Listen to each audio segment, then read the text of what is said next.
Well, I'd say good morning, and it almost is done here as I record this on this Friday day today, the 9th of December. Sorry that it wasn't out early today, like many of you look for.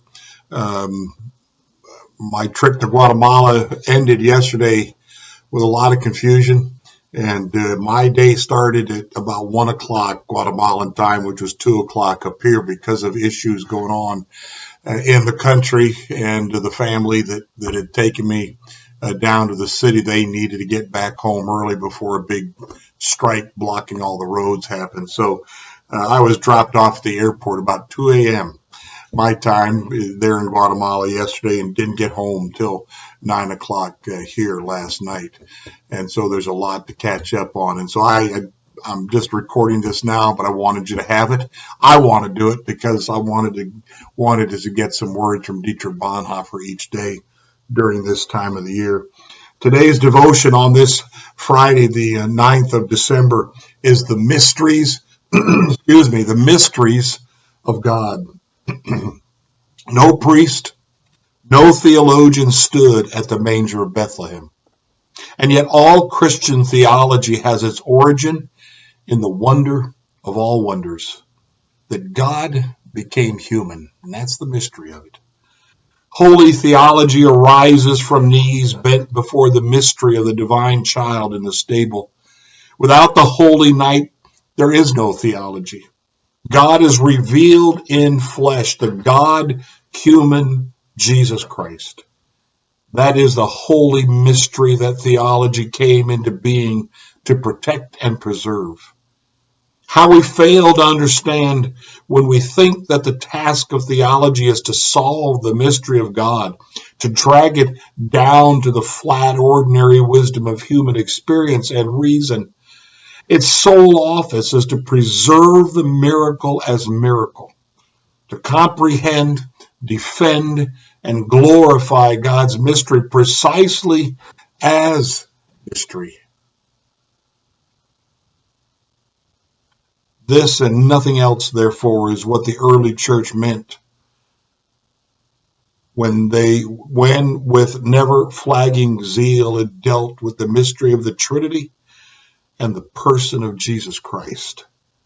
If Christmas time cannot ignite within us again something like a love for holy theology, so that we, captured and compelled by the wonder of the manger of the Son of God, must reverently reflect on the mysteries of God, then it must be that the glow of the divine mysteries has also been extinguished in our heart and has died out.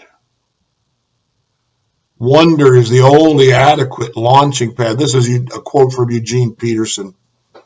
Wonder is the only adequate launching pad for exploring this fullness, this wholeness of human life. Once a year, each Christmas, for a few days at least, we and millions of our neighbors turn aside from our preoccupations with life, reduced to biology or economics or psychology, and join together in a community of wonder. The wonder keeps us open-eyed, expectant, alive to life that is always more than we can account for. That always exceeds our calculations. That is always beyond anything we can make. And now from Luke chapter 2, verses 15 through 20. When the angels had left them and gone into heaven, the shepherds said to one another, "Let us go to Bethlehem and see this thing that has taken place, which the Lord has made known to us." So they went with haste and found Mary and Joseph and the child lying in the manger. When they saw this, they made known what had been told them about this child. And all who heard it were amazed at what the shepherds told them. But Mary treasured all these words and pondered them in her heart.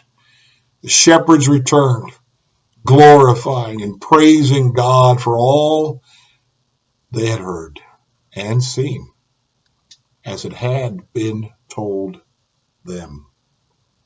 It is a mystery, and I've shared this before, either on these devotions or at church. We so often crowd out the true mystery of this remembrance for us. We don't really think Jesus was born on December 25th, but it's what church history has done. Doesn't matter when he was born, it's a mystery. That God, the magnificent creator, fills the whole universe. God became a baby, came into this world in flesh, lived life, ate, slept, all of those things like we do. It's a mystery. How could he do that?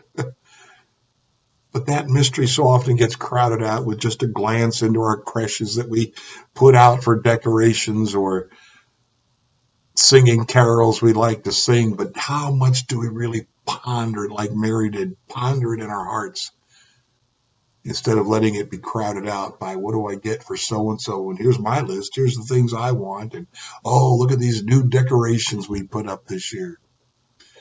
Let's not allow that. Let's make that subservient to the mystery, subservient to it in a way that we do things that help us to remember the fact that our God took on flesh and came into this world for us to sacrifice himself for us. And that as he came once, he'll come back differently next time, riding on a white steed, his robes dripped or painted in blood, riding to triumph. Blessings to you today on this Friday in Lent or in Advent, excuse me. Pray for me to get some sleep. Blessings to you all.